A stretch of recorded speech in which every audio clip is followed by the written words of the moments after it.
ನಮಸ್ಕಾರ ಫ್ರೆಂಡ್ಸ್, ಇವತ್ತು ಮಾಡೋಣ ಕ್ಯಾರೆಟ್ ಚಪಾತಿ. ಅದನ್ನು ಹೇಗೆ ಮಾಡೋದಂತ ನೋಡೋಣ ಬನ್ನಿ. ಈಗ ಅದಕ್ಕೆ ಬೇಕಾದ ಸಾಮಗ್ರಿಯನ್ನು ನೋಡೋಣ.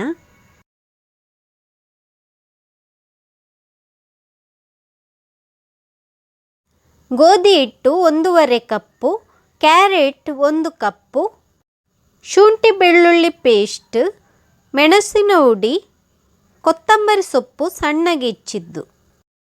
ಕ್ಯಾರೆಟನ್ನು ನಾನಿಲ್ಲಿ ತುರ್ಕೊಂಡಿಟ್ಟಿದ್ದೇನೆ, ತೋರಿಸ್ತಾ ಇದ್ದೇನೆ ನೋಡಿ. ಹೀಗೇ ತುರ್ಕೊಳ್ಬೇಕು. ವೆಜಿಟೇಬಲ್ ಕಟರಿಂದ ತುರ್ಕೊಂಡ್ರೆ ಆಯಿತು.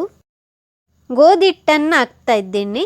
ಈಗ ತುರಿದಿಟ್ಟ ಕ್ಯಾರೆಟನ್ನು ಹಾಕ್ಕೊಳ್ತಾ ಇದ್ದೀನಿ.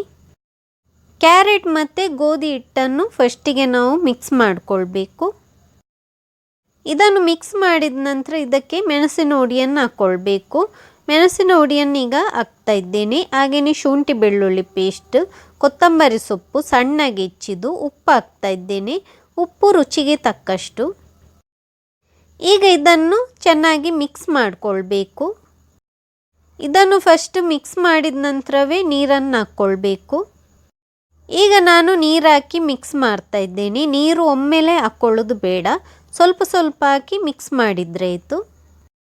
ನಾವಿಲ್ಲಿ ಶುಂಠಿ ಬೆಳ್ಳುಳ್ಳಿ ಪೇಸ್ಟ್ ಹಾಕಿರೋದರಿಂದ ಅದು ಚೆನ್ನಾಗಿ ಮಿಕ್ಸ್ ಆಗಲಿಕ್ಕೆ ಬೇಕಾಗಿ ನಾವು ಫಸ್ಟಿಗೆ ಮಿಕ್ಸ್ ಮಾಡಿಕೊಳ್ಬೇಕು. ಆನಂತರ ನೀರು ಹಾಕ್ಕೊಂಡು ಇದನ್ನು ಮಿಕ್ಸ್ ಮಾಡಿಕೊಳ್ಬೇಕು. ಈ ವಿಡಿಯೋ ನಿಮಗೆ ಇಷ್ಟ ಆಗಿದ್ದರೆ ಲೈಕ್ ಮಾಡಿ, ಹಾಗೆಯೇ ಶೇರ್ ಮಾಡಿ.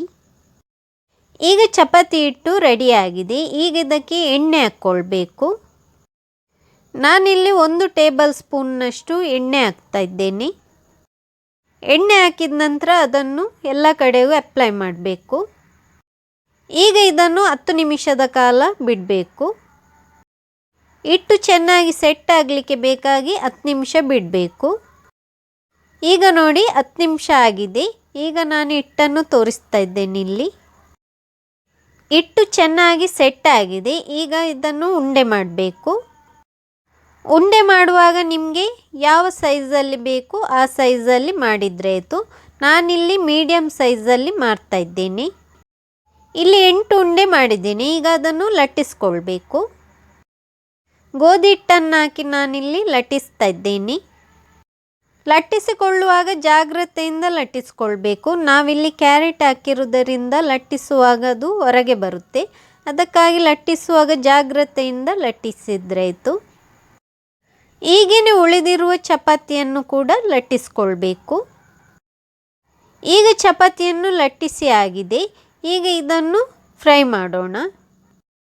ಕಾವಲಿ ಚೆನ್ನಾಗಿ ಬಿಸಿಯಾದ ನಂತರ ನಾನಿಲ್ಲಿ ಚಪಾತಿಯನ್ನು ಫ್ರೈ ಮಾಡಲು ಹಾಕ್ತಾ ಇದ್ದೇನೆ.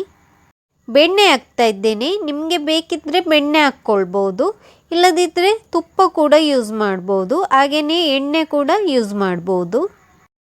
ನಾನಿಲ್ಲಿ ಬೆಣ್ಣೆಯನ್ನು ಹಾಕಿ ಫ್ರೈ ಮಾಡ್ತಾ ಇದ್ದೇನೆ. ಬೆಣ್ಣೆಯನ್ನು ಚಪಾತಿಯ 2 ಕಡೆಗೆ ಕೂಡ ಹಾಕ್ಕೊಳ್ಬೇಕು. ಈಗೇನೆ ಉಳಿದ ಚಪಾತಿಯನ್ನು ಕೂಡ ಫ್ರೈ ಮಾಡಿಕೊಳ್ಬೇಕು. ಈಗ ಇನ್ನೊಂದು ಚಪಾತಿಯನ್ನು ನಾನಿಲ್ಲಿ ಫ್ರೈ ಮಾಡ್ತಾ ಇದ್ದೇನೆ. ಈ ಚಪಾತಿಯನ್ನು ಒಮ್ಮೆ ಟ್ರೈ ಮಾಡಿ ನೋಡಿ, ನಿಮಗೆ ಕೂಡ ಇಷ್ಟ ಆಗ್ಬೋದಂತ ನನ್ನ ಅನಿಸಿಕೆ.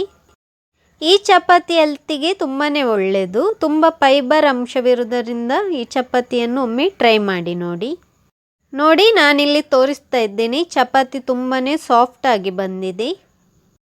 1.5 ಕಪ್ ಹಿಟ್ಟಲ್ಲಿ 8 ಚಪಾತಿ ಆಗಿದೆ. ಕ್ಯಾರೆಟ್ ಚಪಾತಿ ಹೇಗೆ ಉಂಟಂತ ಕಮೆಂಟ್ ಮಾಡಿ ತಿಳಿಸಿ. ನನ್ನ ಚಾನಲನ್ನು ಸಬ್ಸ್ಕ್ರೈಬ್ ಮಾಡದಿದ್ದಲ್ಲಿ ಸಬ್ಸ್ಕ್ರೈಬ್ ಮಾಡಲು ಮರೆಯದಿರಿ. Thank you.